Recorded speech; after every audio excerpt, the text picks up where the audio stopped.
So it's in the news now that another big intellectual property is about to be gobbled up by the Amazon machine. This time it's James Bond.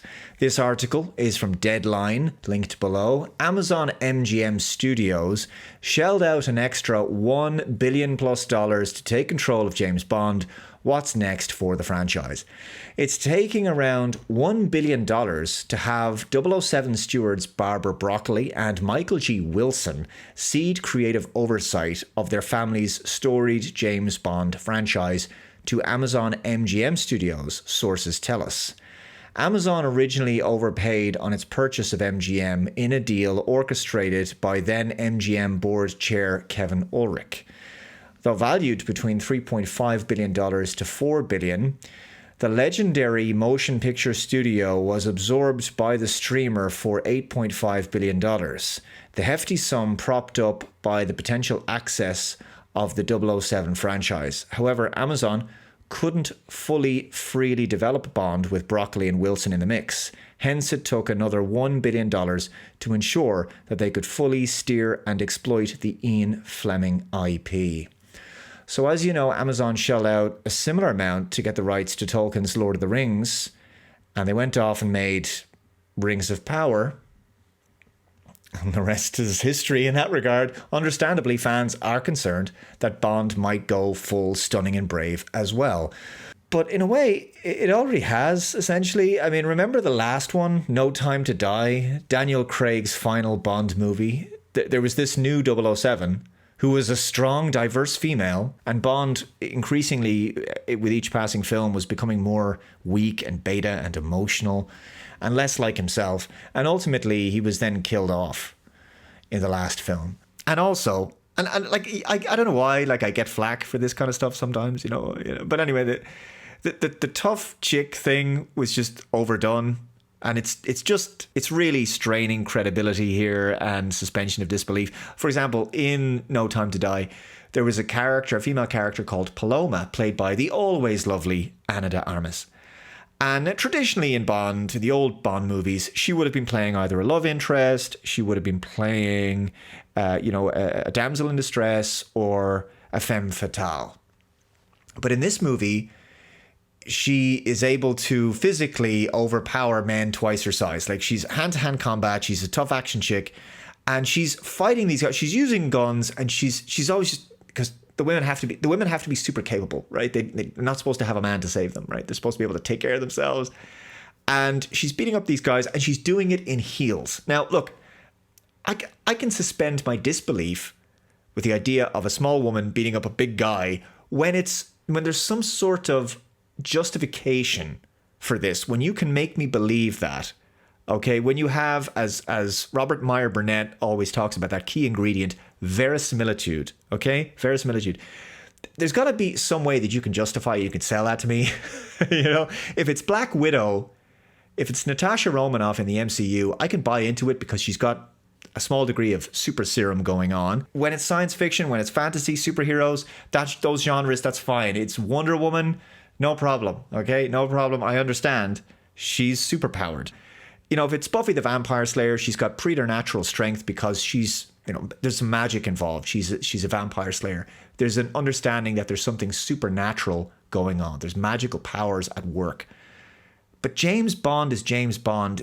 That universe is supposed to be grounded to some degree in more realism. There is no magic going on here. Like, I'm not trying to go off on a tangent, and yet I've gone off on a tangent, but I'm sorry, but it's just, is it just me? Or maybe is there a little bit too much of this in Hollywood where a small woman is beating up a big guy? Like, it just, okay. I'm not saying that everything has to be exactly like reality. It's just too much at this point, okay? Can we save this sort of stuff for universes where there's magic involved of some description, or magical potions or super serum or whatever you want to say? But for the grounded universes, can we stop doing this? Like, it doesn't really work. It's the same with I watched one of the The Fast and Furious movies as well. They do it there all the time, but those movies are just so ridiculously over the top. Anyway, and by the way, I just want to make this clear. I am not complaining about the presence of Ana de Armas. Ana de Armas is the best part of that movie because Ana de Armas is the best part of any movie, okay? So, yeah, that's my tangent over for No Time to Die. Now, it is possible that the James Bond franchise is about to get worse under Amazon, but it's also possible that it won't. I mean, I would not be surprised if it does go full stunning and brave, but we shall see. But I do want to sound a note of potential optimism. I mean, for now anyway, because Amazon also produces Reacher, the TV series, which has been well received by Jack Reacher fans. So it seems they are capable of producing decent stuff. I mean, that potentially bodes well for Bond. I mean, Reacher it's a bit removed from Bond in terms of genre, but there is some overlap there. Now, to me, Bond will always be Sean Connery and Roger Moore. But I also think that Timothy Dalton was very underrated in his two Bond movies. Pierce Brosnan was great. He was kind of the complete package when it came to Bond, actually. But I think he only really had one particularly strong movie, which was his first one, GoldenEye.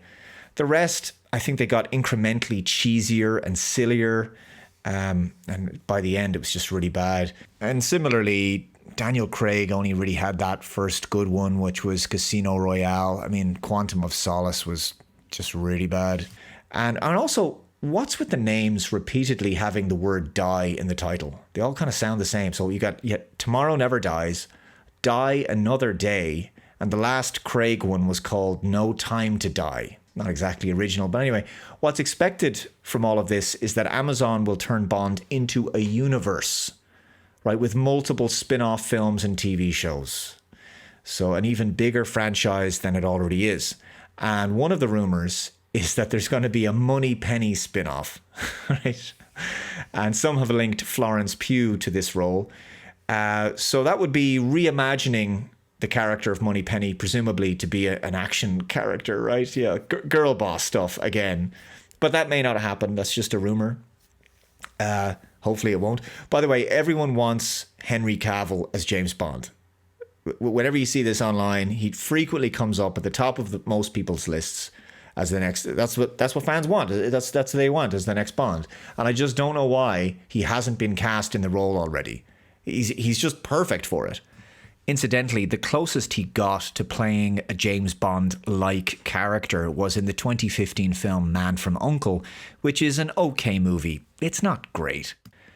Now, this desire to turn everything into an expanded universe, I think ultimately comes back to the MCU effect. The Marvel Cinematic Universe did this better than anyone, and lots of studios want to emulate that, to do something similar. As for James Bond, I expect there will be a couple of new film series and TV series running in parallel. I just see that as inevitable. I mean, look what they did with Star Trek. They have so many TV series on the go at once. There's like 5 of them on the go at once at one stage. But what do you guys think about this? Is Amazon potentially going to be a good new home for James Bond? Is the franchise already in a bad place? Can it get much worse? Or is it just going to get better from here? Or will it go the same way as the Rings of Power? Let me know in the comments below, guys. Thanks very much for watching. If you haven't already, please subscribe. So many of you watch, but then don't subscribe, and I see that repeatedly in the analytics. So please do subscribe.